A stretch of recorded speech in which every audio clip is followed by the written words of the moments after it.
Je m'assis, rêveur. Où était-il parti? Où demeurait-il? De quoi se nourrissait-il? Était-il maintenant avec un autre humain sur cette terre?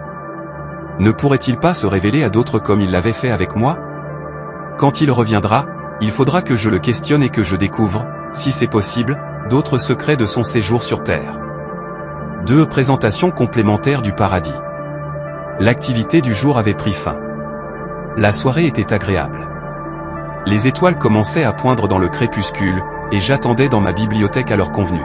La porte s'ouvrit et Seneca Sodi entra. Je me levai pour le saluer. Je lui dis bonsoir et lui tendis la main. Mais en la serrant, je ne sentis pas le contact matériel de sa paume contre la mienne. « Content de te voir, mon fils, commença-t-il. Est-ce que tu es préparé ?» Je répondis à l'affirmative, mais je sentis une sensation étrange de crainte et même de peur. Sa pureté sans tache était devant moi. Et mon propre péché, mon indignité était révélée. Mais je rassemblai tout mon courage. « Je suis prêt pour ton message. As-tu fidèlement transcrit le message précédent ?»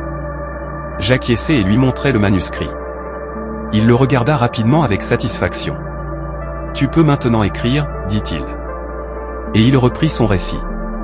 Ce qui me semblait le plus merveilleux était de découvrir que je pouvais converser avec aisance et une liberté parfaite avec tous ceux que je rencontrais, bien que nos langues, sur la terre, aient été différentes, et qu'il nous fallut là-bas des interprètes.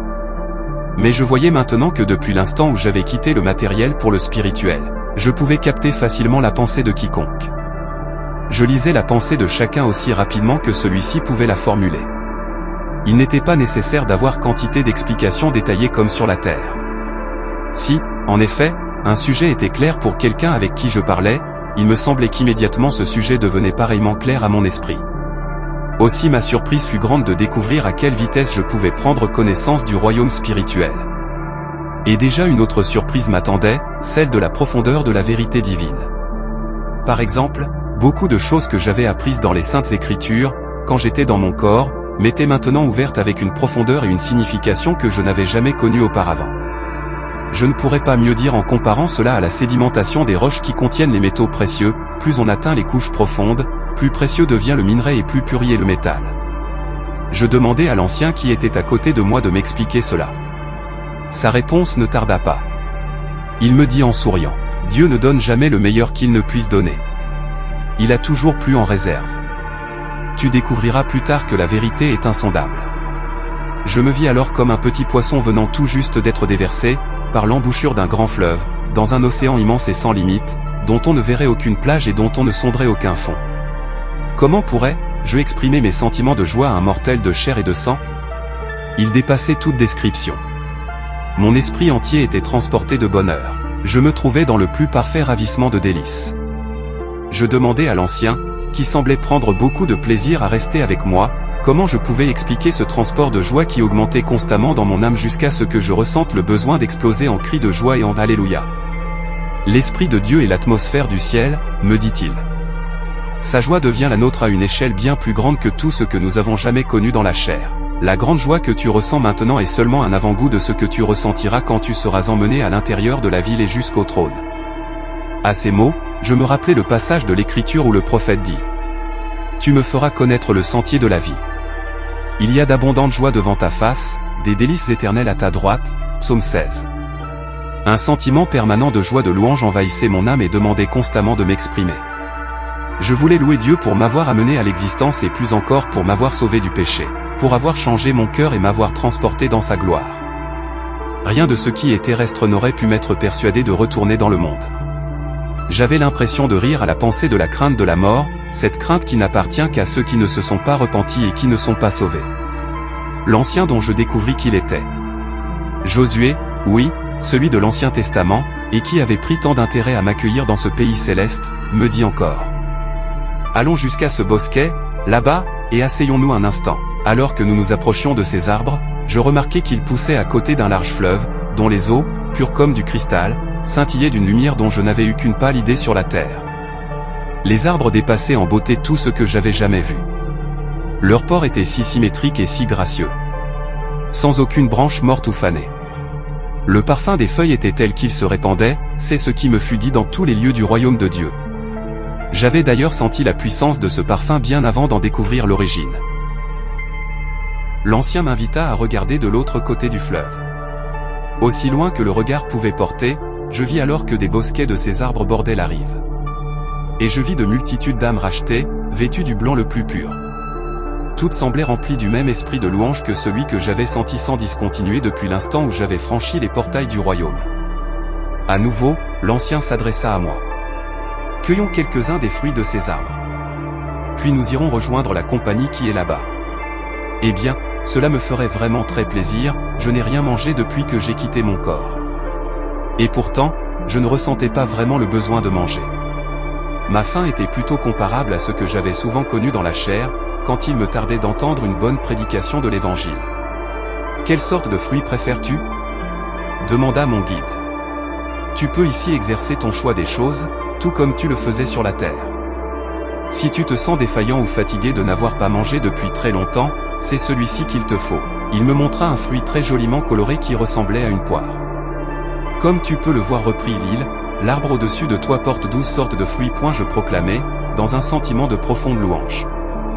Ô combien Dieu a merveilleusement pourvu à tous nos besoins. 12 sortes de fruits sur chaque arbre, et qui arrivent à maturité chaque mois. Et les feuilles qui ne se flétrissent jamais. Merveilleux. Viens par ici, me dit-il. Cueille sur cette branche. De ce côté-ci de l'arbre. Et mange. C'est ce que je fis. Il est impossible à la compréhension humaine de saisir ce que fut la grâce enrichissante et lumineuse qui me fut alors communiquée. Il faut avoir mangé de ce fruit pour comprendre. Son goût était un pur délice. Jamais la terre n'a donné quoi que ce soit d'aussi délicieux. Ni une orange, ni une pêche, ni un melon. Et le parfum d'une rose ne saurait lui être comparé. Quand quelqu'un mange du fruit de ces arbres, me dit l'ancien, il ne peut plus désormais mourir, ni vieillir, ni même sentir la fatigue. La mort n'a plus de pouvoir sur lui. L'un de ces arbres poussait dans le jardin d'Éden.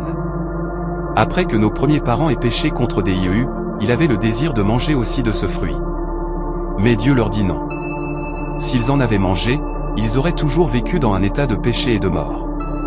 C'est pourquoi Dieu envoya un ange flamboyant pour garder l'arbre. Ainsi, l'homme n'en mange jamais tant qu'il n'a pas franchi la frontière de sa vie terrestre. Maintenant, dit Josué, passons sur l'autre bord. À ma grande surprise, je vis que nous pouvions marcher sur l'eau.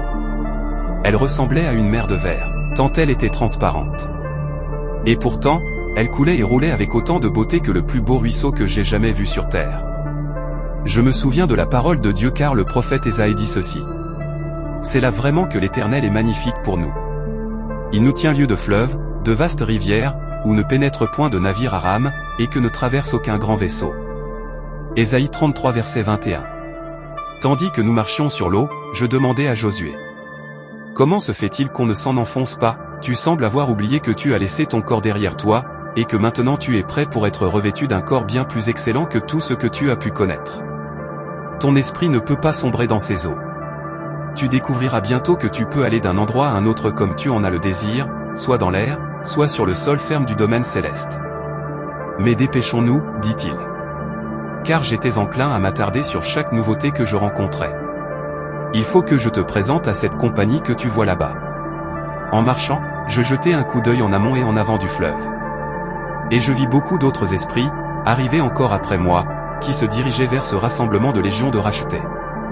Parmi eux, se trouvait mon ami Bohémond, de Russie, que j'avais rencontré peu de temps auparavant alors qu'il descendait du char céleste. Mon âme était remplie d'un sentiment inexprimable de louange à Dieu pour le don ineffable de la vie éternelle et pour toute cette réalité. Mais oui, j'avais bien autrefois vécu dans un monde de douleur et de mort. Et penser à cela avec la conscience d'en avoir été libéré remplissait maintenant mon âme des ravissements de la joie éternelle. Maintenant, dit Sénéca, tu es fatigué et tu dois dormir. Que dans sa bonté, l'ange de Dieu te garde et te donne du repos. Disant cela, il disparut. 3. Sénéca revoit des amis et son grand-père. Le soir suivant, je l'attendais à nouveau, sans savoir cependant avec certitude s'il viendrait à cette heure. J'eus quelques difficultés à préparer mon studio pour un tel visiteur, jusqu'au moment où il se trouva à côté de moi. Ses vêtements brillaient d'une luminosité particulière, et son visage rayonnait de la lumière du ciel. Sénéca se dit, « Assieds-toi, lui dis-je, et explique-moi le mystère de ton corps et de ta nourriture. » Ma main n'a serré ni ta main ni le fruit de ton panier. Je t'éclaircirai cela à un autre moment, mon fils. Es-tu prêt pour mon message? Je le suis, acquiescé, je. Alors, il poursuivit ainsi. Nous étions remontés sur la rive orientale et nous approchions d'une multitude. Tous ces esprits étaient toujours réjouis et heureux. Beaucoup d'entre eux se tournèrent vers moi. Tu vas vraiment te sentir chez toi avec eux, me dit l'ancien. Puis, après une brève présentation, il prit congé de moi avec son beau sourire. Au revoir, je te reverrai plus tard. Et il s'en alla. Parmi les tout premiers esprits que je rencontrai, il y eut celui d'un vieil ami que j'avais eu en Norvège. Je l'avais connu depuis son enfance et je lui avais dit au revoir dans un petit port, à l'étranger, environ 4 ans auparavant. Je n'avais plus eu aucune nouvelle de sa part depuis lors, jusqu'à ce que je le voie à nouveau parmi cette multitude. Nous fûmes bientôt face à face. Il semblait à la fois déconcerté et émerveillé. « Est-ce bien vous, monsieur Hansen ?» demandai-je, mon ami de jeunesse. « Mais bien sûr. » Et ce n'est pas là le visage de Sénéca Sodi. Nous tombâmes dans les bras l'un de l'autre et nous nous embrassâmes comme seuls peuvent le faire des âmes rachetées. « Je ne m'attendais pas à vous voir maintenant, lui dis-je. Vous sembliez en si bonne forme et si plein de force la dernière fois que je vous ai vu. » C'est exact. Mais, vous le voyez, je suis ici. Et rien ne pourrait me convaincre de retourner sur Terre. Mais vous-même, depuis combien de temps êtes-vous arrivé? J'allais lui répondre lorsque s'approcha de nous quelqu'un que j'avais bien connu pendant de nombreuses années. C'était une chrétienne authentique, une fidèle servante de Christ dans sa vie terrestre. Elle avait amené beaucoup de personnes au Seigneur. Je n'avais pas su qu'elle avait quitté la terre. Mais elle était là. Et avec un tel halo de lumière autour de la tête que tout de suite je pensais à la parole de Dieu. Ceux qui auront été intelligents brilleront comme la splendeur du ciel, et ceux qui auront enseigné la justice à la multitude brilleront comme les étoiles, à toujours et à perpétuité. Daniel 12 verset 3. Je vis aussi, au sein de cette grande compagnie, l'esprit d'un petit bébé qui venait de mourir dernièrement. Celui qui l'avait en charge nous dit que sa mère avait eu un très gros chagrin. Beaucoup de gens avaient essayé de la consoler le jour de cette mort. Mais sa peine était trop grande pour recevoir une réelle consolation. Alors, je me disais, si seulement elle pouvait voir ce bébé maintenant, dans cette gloire, avec tant d'attention autour de lui. Bien vite, elle essuierait ses larmes et se réjouirait des voix du Seigneur à l'égard de ses enfants. Je commençais aussi à penser à beaucoup d'amis et de proches qui m'étaient chers, et qui s'en étaient allés de nombreuses années auparavant. Où étaient-ils maintenant? Je demandais à l'un de ceux qui étaient arrivés plus tôt s'il connaissait l'organisation qui était en vigueur ici, en ce qui concerne ceux qui ont quitté le monde il y a des années. Oh, me répondit-il, ils sont allés jusqu'à la ville elle-même. Celle dont tu vois la lumière là-bas, dans le lointain. Est-ce que nous n'allons pas y aller bientôt nous-mêmes, demandai-je? Bien sûr, dès que notre compagnie sera constituée. Ce qui ne saurait tarder. Je regardai au-delà du fleuve, du côté d'où j'étais venu, et je vis une foule qui se rassemblait près des arbres. Je pouvais les entendre distinctement. Ils criaient à haute voix. Bénis le Seigneur, ô mon âme. J'en vis d'autres qui se regroupaient, venant des différents endroits. Chacun d'eux semblait avoir une escorte, des esprits attentionnés qui les guidaient dans leurs premiers pas au sein du pays céleste. Je pensais à nouveau à la parole de Dieu. Précieuse parole de Dieu. Amenée par les anges dans le sein d'Abraham, Luc 16, 22. La joie d'Abraham est certainement arrivée, maintenant, murmurai-je. Puis, un peu timidement et sans grande conviction, j'interrogeai. Abraham serait-il quelque part par ici?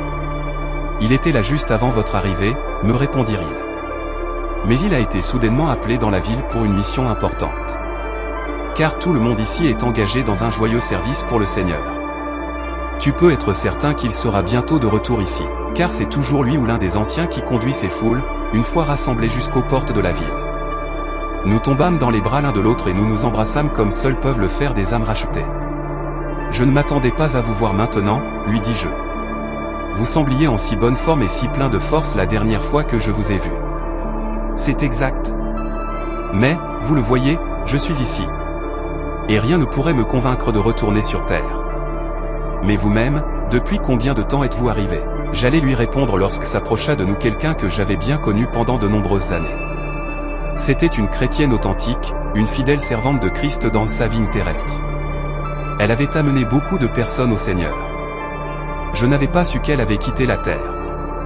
Mais elle était là. Et avec un tel halo de lumière autour de la tête que tout de suite je pensais à la parole de Dieu.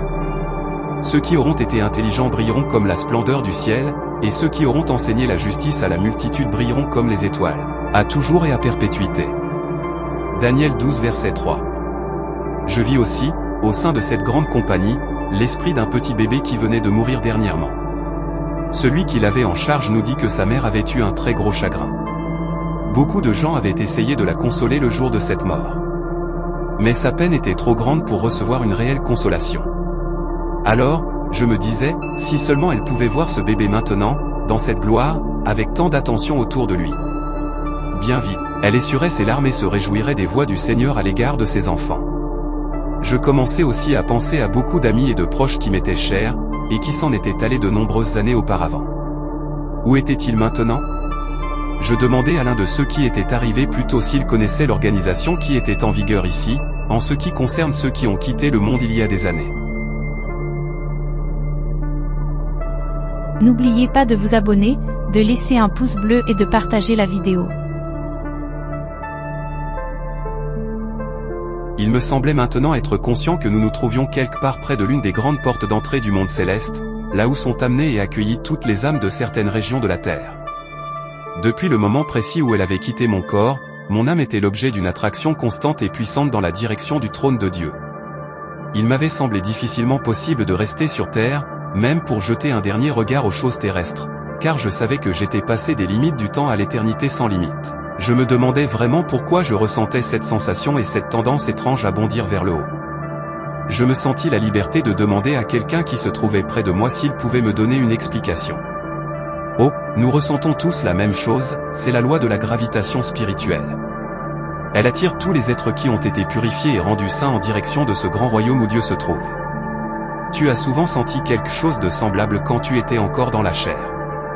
Quelquefois, intérieurement, tu avais la vision et le désir d'être libéré de ta chair mortelle. Cette force d'attraction était telle qu'au travers de la maladie ou de douloureux ennuis, tu as souvent dit, si seulement j'avais les ailes de la colombe. Je m'envolerais, et je serais alors tranquille. C'est ce qui a fait dire à Paul, ce dont tu vas certainement te souvenir. J'ai le désir de m'en aller et d'être avec Christ, ce qui de beaucoup est le meilleur. Philippiens 1 verset 23. Ah oui.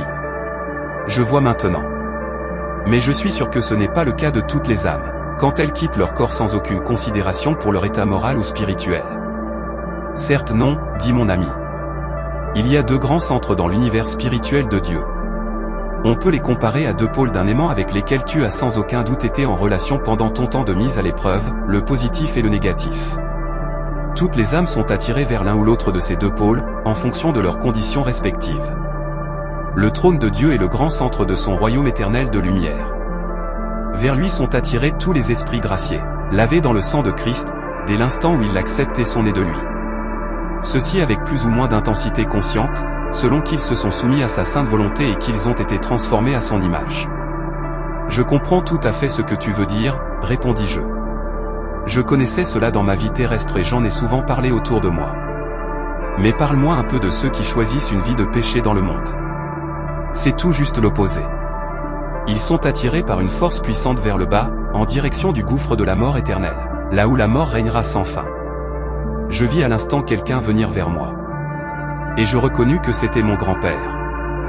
Il avait quitté la terre plus de 30 ans auparavant. Il avait été un très fidèle serviteur du Seigneur pendant sa vie terrestre. Il était âgé et ses cheveux étaient blancs quand il nous avait quittés. Mais là, il avait la beauté et la vigueur de la force de l'âge. Sénéca. Te voici enfin à la maison. C'est sûr. Dis-je, en le serrant dans mes bras.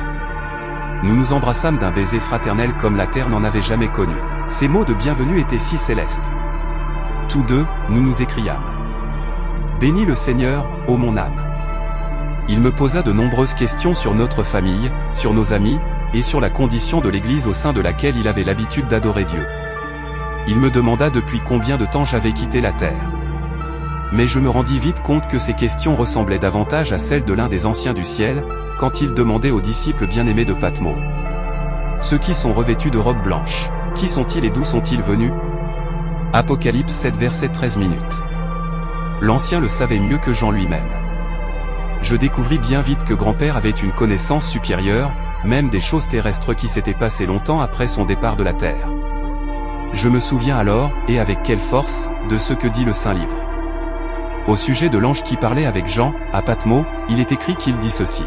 « Je suis ton compagnon de service et celui de tes frères les prophètes et de ceux qui gardent les paroles de ce livre. » Apocalypse 22 verset 9. Je demandai à grand-père. « Comment se fait-il que tu en saches autant sur les choses du monde, depuis que tu l'as quitté ? Tu sais, nous avons une grande liberté ici, dans le vaste domaine de ce grand royaume du Dieu Tout-Puissant. Beaucoup de ceux que tu connais bien sont venus ici depuis le jour où j'ai franchi les portes du ciel. Nous avons eu beaucoup de longues et précieuses rencontres. Tous m'ont raconté beaucoup de choses. J'espère qu'en temps voulu nous pourrons avoir ensemble un tel partage, dis-je. Je suis si content de t'avoir rencontré. Bien sûr que nous en aurons un. Mais je vois qu'il y a là-bas Abraham qui arrive. Et je veux te le présenter. Ah oui, vraiment. J'en serais enchanté bien au-delà de ce que tu peux imaginer. Car toute ma vie j'ai entendu parler de lui. Et j'ai beaucoup lu à son sujet. Ô mon âme! Que de faveurs me sont accordées. 4. Sénéca rencontre Abraham. Tu es sûr que c'est bien Abraham que tu as vu? Demandai-je à grand-père. Absolument certain. Je le connais bien. Eh bien, ça me fera vraiment plaisir de le voir. Comme tu le sais, son nom était connu de tous, sur terre. Est-ce que tu peux me dire lequel c'est? Il y a tellement de saints qui vont et viennent. Et comme tous sont habillés de vêtements radieux. Je pensais d'ailleurs à lui juste avant de te rencontrer. J'étais vraiment en train de me demander à quoi il pouvait ressembler. Et souvent, j'ai pensé combien je serais réjoui de le voir. J'ai grandement admiré sa foi qui n'a jamais chancelé, et son obéissance qui l'a conduit vers des lieux que ses yeux n'avaient jamais vus. Combien ont été précieuses, pour nous, ces paroles qui le concernent. Abraham crut en Dieu et cela lui fut compté comme justice. Romains 4 verset 3. Je ne le vois plus maintenant, dit grand-père, mais il était là-bas, avec ce groupe qui avance vers le fleuve. Ah, voilà.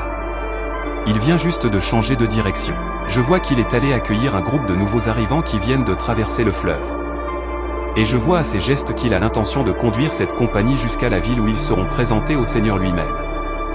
Mais grand-père, si nous partons pour la ville maintenant, est-ce que je te reverrai? Bien sûr. Je serai souvent là-bas. Et nous aurons beaucoup d'occasions de parler de tous les événements passés, de même que de tout ce qui t'attend. Il y a beaucoup de choses que je veux te dire. Après que tu auras été reconnu par notre Seigneur Jésus et qu'il aura confessé ton nom devant son Père et devant les anges, tu auras alors l'immense liberté d'aller où tu voudras. J'arrive tout juste du trône lui-même, et j'ai laissé là-bas plusieurs amis que tu ne manqueras pas de reconnaître lorsque tu y seras. Ta chère mère, qui t'a quitté depuis plus de 50 années, est au courant de ce que tu as franchi les portails du royaume céleste.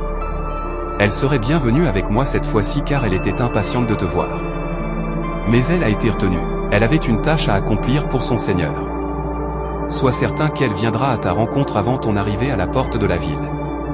Mais il faut maintenant que je me dépêche. Quelqu'un qui m'était très proche sur terre, un vieil ami, vient d'arriver. Nous étions liés comme David et Jonathan. Quand j'ai quitté les rivages terrestres, cela lui a été très dur, et il est resté très seul pendant des années. Les anges viennent de l'amener dans cette gloire qui est la nôtre.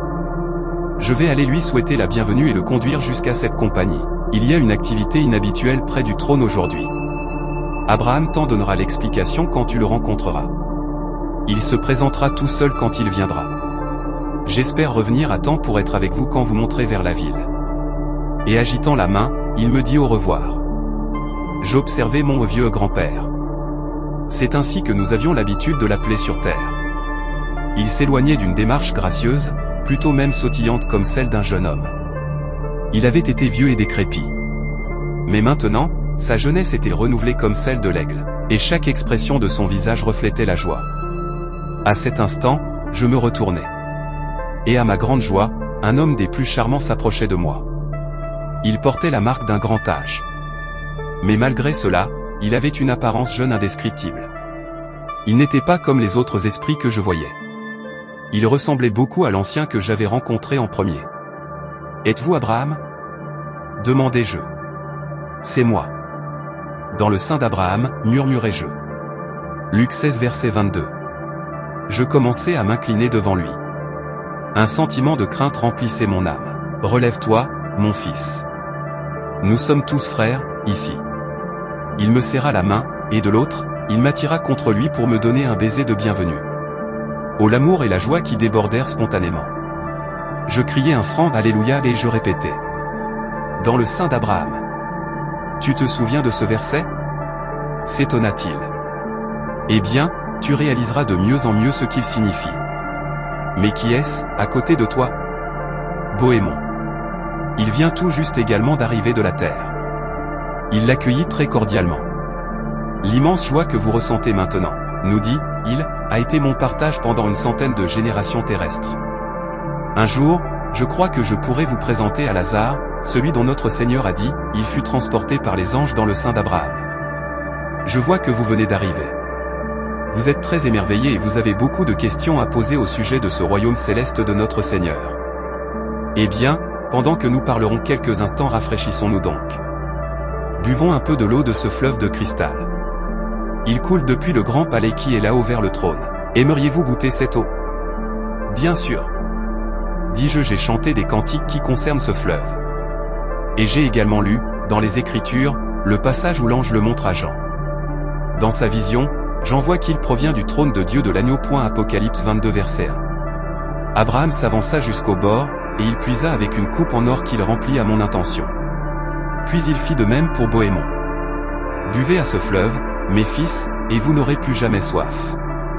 Vous ne connaîtrez plus ni la faiblesse ni la fatigue pour en avoir manqué, car ces eaux ne se tariront jamais. Je bus la coupe. Gloire à Dieu qui nous donne cette eau. M'écriai-je. Qu'elle est douce au goût. Et quel pouvoir revivifiant elle possède. Elle me fait ressentir la joie et l'ardeur de la jeunesse. Tu ne te sentiras plus jamais ni vieux ni fatigué, après avoir bu cette eau vive, dit Abraham. Car elle est l'eau de la vie. Je venais d'ailleurs d'en donner à un groupe de nouveaux arrivants avant de m'approcher de vous. Ne les avez-vous pas entendus louer Dieu? Avec ce groupe, là-bas, à côté d'eux, ils apprennent maintenant à chanter ensemble le chant que nous chanterons tous, dans peu de temps à la porte de la ville. Ce à quoi vous allez d'ailleurs bientôt vous associer. Certains connaissent déjà bien ce chant, maintenant. D'autres le connaissaient avant d'arriver. Car ces paroles sont contenues, sur terre, dans les Saintes Écritures.